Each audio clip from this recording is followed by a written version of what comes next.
हरे कृष्णा। तो आज हम चर्चा करेंगे कि भगवान रामचंद्र जी को बंदरों की सहायता क्यों लेनी पड़ी। तो एक बार क्या होता है, नारद मुनि एक घोर तपस्या में बैठे होते हैं और उनकी तपस्या भंग करने के लिए कामदेव आते हैं, पूरी उनकी सेना लगाते हैं और उधर जितने भी स्वर्ग सुंदर होते हैं उनको तपस्या भंग करने में लगे रहते हैं, पर कोई उनकी तपस्या नहीं भंग करता। तो क्या होता है, तो बाद में कामदेव उनके चरणों में बैठकर बोलते हैं, नारद मुनि आप तो बहुत वैरागी हो, आपकी हमने इतना प्रयास किया आपकी तपस्या भंग करने का, पर आप तो माने नहीं हमको। तो नारद मुनि को थोड़ा अहंकार आता है। बाद में वहाँ से निकलते हो जाते अपने पिताजी के पास, ब्रह्मा जी के पास जाते हो, बोलते हैं पिताजी देखो मैं इतना तपस्या में मग्न था कि कोई मेरी तपस्या नहीं भंग कर सका। तो ब्रह्मा जी बोले, अरे तुम तो बहुत वैरागी हो, ठीक है अच्छा है, पर ये बात नारायण को मत बताना। तो नारद मुनि बोलते हैं ठीक है नहीं बताऊंगा। तो वहाँ से नारायण नारायण करते करते जाते शिव जी के पास, अपने भाई के पास, और बोलते शिव जी देखो मैं इतना तपस्या में मग्न था कि मेरा तपस्या कोई भंग नहीं कर सका। तो शिव जी बोलते हैं अरे अच्छी बात है, पर ये बात नारायण को मत बताना।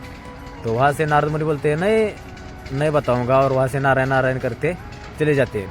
बाद में चले जाते हैं भगवान विष्णु के पास, नारायण के पास जाते हैं और बोलते हैं देखो प्रभु मैं आपके ध्यान में इतना मग्न था कि मेरी तपस्या कोई भी भंग नहीं कर सका। नारायण को थोड़ा अहंकार चढ़ा होता है, वो भगवान का दिखता है। तो भगवान क्या करते हैं, अरे तुम तो मेरे बहुत शुद्ध भक्त हो, तुम तो बहुत वैराग्य हो नारद मुनि, आप जैसा भक्त हमें और कहाँ मिलेगा। तो नारद मुनि को और अहंकार आता है और वहाँ से जाते जाते दिखता है उनके, वहाँ से निकल जाते हैं और उनको जाते जाते एक प्रांत दिखता है और उधर जाके देखते वो बोलते इधर से भी थोड़ा चक्कर लगा के आता और वैसे जाते तो उधर के राजा ने नारद मुनि देखकर अरे वो बोलते अरे नारद मुनि आगे उनका स्वागत करो। तो सब उनका स्वागत करते हैं। तो नारद मुनि राजा से बोलते और क्या नारद मुनि राजा से बोलते और क्या बात है, कैसा चल रहा है राज्य में। तो नारद मुनि को वो राजा बोलते हैं कि नहीं सब अच्छा चल रहा है, पर बेटी का विवाह करना है, आप तो सब भविष्य जानते हो, आप थोड़ा देखो तो कैसा लड़का इनको चाहिए।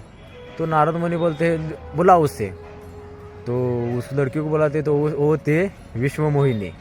तो विश्व मोहिनी का नारद मुनि हाथ देखते तो उनको पता चला अरे इससे कोई जो शादी करेगा वो तो ब्रह्मा जैसा बनेगा।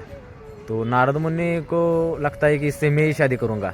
तो नारद मुनि क्या करते हैं, नारद मुनि वहाँ से जाते हैं नारायण के पास, मतलब विष्णु के पास जाते हैं और बोलते हैं प्रभु जी मैंने आपका इतना भजन किया, देखो हाथ की उंगली देखो, पूरा नारायण नारायण करके पूरा हाथ की उंगली घिस गई है और आपको मैं अभी कुछ नहीं मांगा मैंने आज तक, मैं सिर्फ आपको आज एक वरदान मांगता हूँ, वो मुझे दीजिए।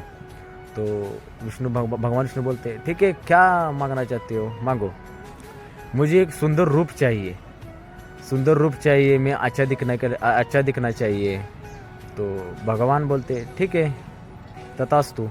तो नारद मुनि को वरदान मिलता है और नारद मुनि जाते हैं। तो जैसे ही एक लाइन खड़ी रहती है, वहाँ से एक लाइन खड़ी रहती है और जैसे वो विश्व मोहिनी होती है वो चॉइस करती है कि किससे मैं शादी करूँ, किस राजा से मैं शादी करूँ।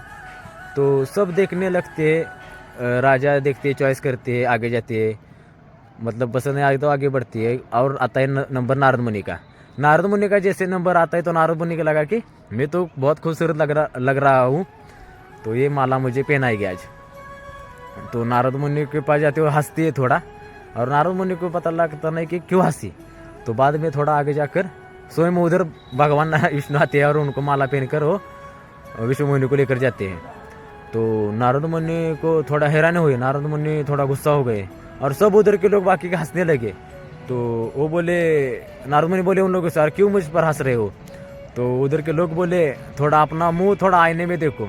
तो नारद मुनि तुरंत थोड़ा मुंह आईने में देखते हैं तो उनका मुंह होता है बंदर जैसा क्या होता है भगवान ने।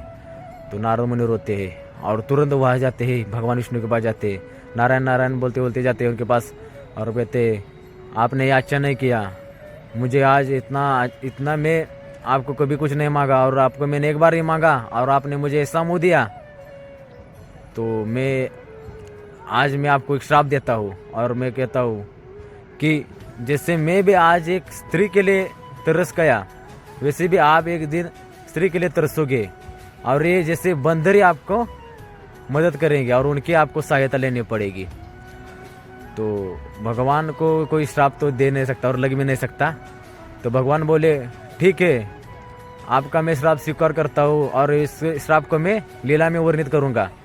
तो नारद मुनि थोड़ा पीछे देखते तो उधर जो महल बनाया होता है भगवान ने, जो एक प्रांत बना होता है ना छोटा सा, उधर नारद मुनि गए थे तो गायब होता है। तो नारद मुनि रोने लगते, माफ़ी मांगने लगते, प्रभु मैंने आपको गलती से श्राप दिया, मुझे माफ़ कीजिए। तो भगवान को कोई तो श्राप दे नहीं सकता। भगवान हंसने लगे, ठीक है, आपकी श्राप की वजह से मुझे दो कारण मिले। एक मतलब सब देवी देवताओं को मेरी सेवा का मौका मिलेगा, मेरी सहायता का मौका मिलेगा, और मैं अभी आने वाले त्रेता युग में मैं राम बन के जाऊँगा। तो ऐसा ही होता है, आगे जाकर भगवान त्रेता युग में राम बनकर आते हैं और सब जो देवी देवता होते हैं वो बंदर बनकर आते हैं भगवान की लीला में। और जो हनुमान जी है वो है शिव जी अवतार लेते हैं हनुमान जी का और शुद्ध भक्ति करते हैं राम जी की। और वैसे ही जैसे देखा है आपने, एक देखा ना कि भगवान ने एक जैसे महल बनाया, मतलब एक प्रांत बनाया, उसमें नारद मुनि गए और बाद में देखा कि गायब हो गया। मतलब हम भी भगवान के पास रहते थे पहले, पर हमने भी कोई ना छोटी सी भी एक इच्छा की ना, मतलब भगवान के पास जब रहते हैं तो उधर मिट्टी में भी जो होता है, मिट्टी सब उधर जैसा इधर है ना उधर वैसा है, पर उधर शुद्ध प्रेम होता है। इधर कैसा है, वासना है, लोभ है, क्रोध है, मोह है, पर उधर ऐसा नहीं, उधर शुद्ध भक्ति शुद्ध प्रेम होता है। और एक बार जब भगवान के पास इधर अभी नीचे आए हैं तो भक्ति करके ऊपर जाना पड़ता है, भगवान का नाम लेकर ही ऊपर जाना पड़ता है। शरीर छोड़ते समय भगवान का स्मरण हो गया तो भी ऊपर जा सकता है, नहीं तो कोई छोटी सी भी आसक्ति रह गई तो फिर दोबारा जन्म मिलता है। आपको मैंने पिछली वीडियो में बताया ही है 84 लाख योनियाँ कौन कौन सी होती है, वैसे उस हमारे स्मरण के अनुसार नीचे आना पड़ेगा। ठीक है, हरे कृष्णा।